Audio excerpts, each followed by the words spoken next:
Hello, my name is Ralf Friedrichs. I'm an addiction recovery coach and the host of the Take Your Life Back Today show. As an addiction recovery coach, I want to share something with you. Let me be crystal clear to leave an everlasting impact. Imagine being buried alive. You're in a coffin, but you know you're not dead. You don't know how to get out of that coffin, so you tried lifting the lid. The enormous weight prevents you from doing that. You tried banging on the lid. Maybe you unsettle the dirt and people will start digging their way down towards you. This is what it's like to find yourself at the lowest point of alcohol and drug addiction. You know you need help. You know you can't do it on your own. You just don't know where to turn for help. In reality, there are probably people standing right by your grave. You just don't know that. You just think you're going to die. Usually, though, people don't think about death when they're habitually abusing drugs and alcohol. In order to feed an addiction, you have to be great at repressing the fear of death. I often ask you, my audience, did it ever cross your mind when you're abusing drugs and alcohol that you'll take something away that God, Jesus, gave you, called life, away from you? And more selfishly, you'll be taking your life away from the people that need, want, and count on you most. People like your children, your grandchildren, your mother, your father, your husband, your wife. With this, let me leave one last thought. Don't be like the person that I'm reading about on these index cards that waited and waited and waited until it was too late. It was too late for this person. Instead, be the person that gives me a call at 844-405-HELP, and I promise you I will help you take your life back before your life is gone. People like Larry Geis from the Geis Academy at 516-458-2741. Larry Geis and I, both addiction recovery coaches, both life coaches, yet we are only a small part of your recovery, of your sobriety, of your good health living, of your complete living. Because you need to include your higher power. You need to ask God to be part of your life. We all go to bed at night. Most of us wear slippers. Tonight, push your slippers under your bed.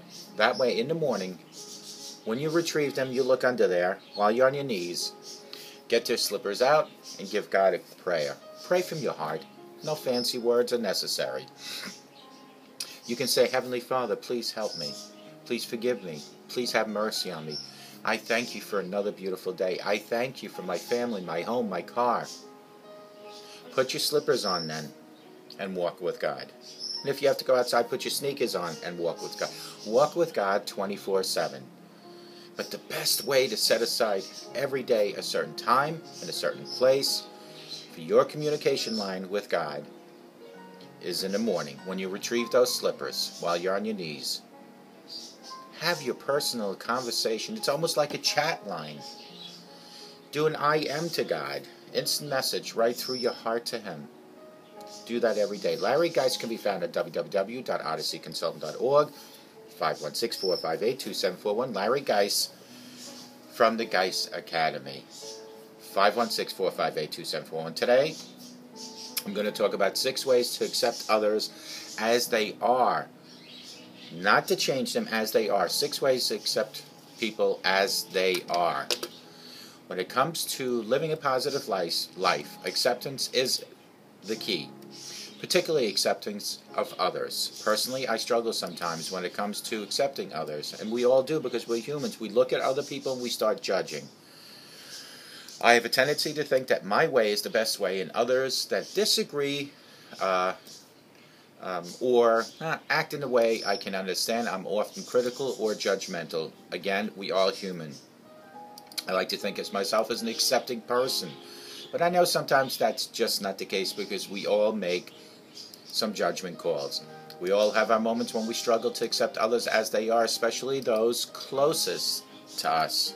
But most of us recognize that becoming more accepting of others is one way to make our relationships with others a lot more positive.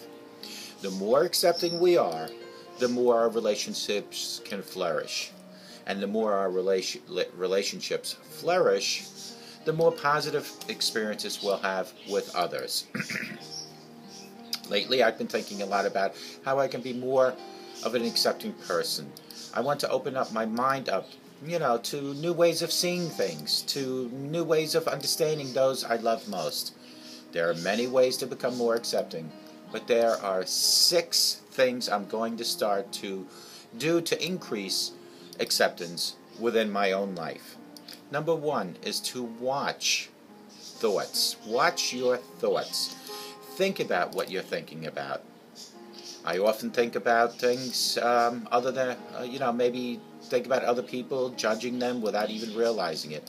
I'm going to work on paying more attention to my thoughts and to do my best to push them in a non-judgmental way, to accept more easily. Number two is to look for the positive. Not accepting others is a result of seeing negative in them. Instead of focusing on why someone is different, I'm going to focus on what's good about that person, he or she, and the choices that they do and the actions that result in those choices. My way is not always the best one. Number three is to avoid right, wrong,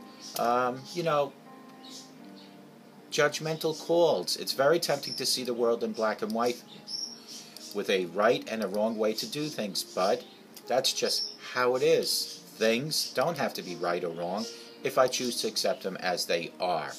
I'm going to stop labeling my way as always being right. Number four, stop judging yourself. This is a huge one. Our judgments of others are often a result of personal criticism. If I stop putting pressure on myself to do things the right way, I'll also stop putting pressure on others as well. Not judging myself or others is a crucial step to acceptance. Number five, focus on the now. A lack of acceptance can generate from comparing things to the past. I'm not going to think about what happened before and try to live accordingly. I'm going to think about what is happening right now. Comparing things to the past always hinders an acceptance of what is. And number six, reverse the situation. I ask myself, what if someone were judging me and not accepting me? How would I feel? I'll keep these questions in mind the next time I'm not accepting others. I will imagine someone constantly telling me to slow down, and how annoying would that be? It's easy to abstractly think of yourself as an accepting person, but when it comes to your daily interactions, really pay attention to them and ask yourself if you're accepting others as they really are. Are you really accepting them? Are you really not thinking your way of doing things is the best and only way? The more I use these 6 tactics in my own life, the more I find myself much more accepting to others. I'm more loving, more forgiving, more kind. I've discovered the only way to live a positive, present life is to accept what is. Something you certainly can't do if you don't accept others who are doing their own thing. I will, from that point on, stop saying my way is the only highway. Is the only way. And I will tell you that probably 85% of my life was always judging others, always thinking that my way was the right way. Yet, it's not. And when you talk to God each and every day, and you have that personal relationship, God plants all these different things within you. And one of them is not to judge others, because God doesn't judge you, no matter what you've done. You could be a murderer. You killed. You went to God. You asked for guidance and forgiveness. You asked God to take over your life, and God is not judging you.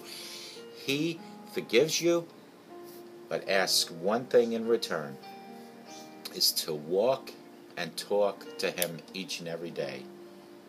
Put those slippers on, put those sneakers on, and walk with God each and every day. Have your personal relationship with God.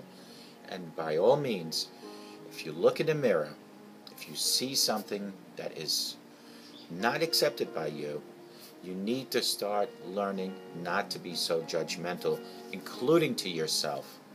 It is not good to go through life looking for fault in others. Find the good, not the bad. Be positive, less negative, and you will find that your life becomes easier and better each and every day. I hope to God that you could go through life thinking that Today is a new day that God had given you, that you will make the best out of it. Daily prayer time. Do you see what it says? Daily prayer time. That is important. Each and every morning, make daily prayer time available to you. Get on your knees and say, Heavenly Father, thank you. Heavenly Father, I praise you. Heavenly Father, please forgive me. That is the time to do that. Make a daily prayer time. As I do these videos each and every day, you should be praying. As I pray each and every day, I take out my dog and I do my prayer each and every morning. I pray that God protects my mother and watches over my mother as she is in heaven. Tragically taken away from this earth, May 31st at 3:05. But she's in heaven. She is watching over us. I pray that my beautiful cat that died in May also is protected. I pray that all my family is protected. I pray and I thank God for each and every beautiful day I get to wake up.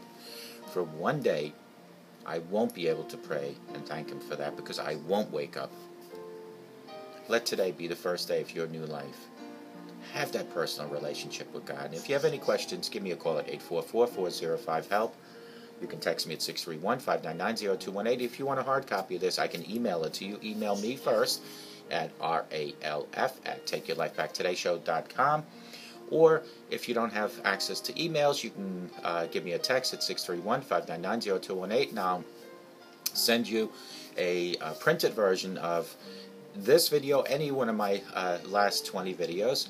And you can also possibly give me a call at 844-405-HELP if you have any suggestions or you have any comments, or you just want to talk to me. 844-405-HELP.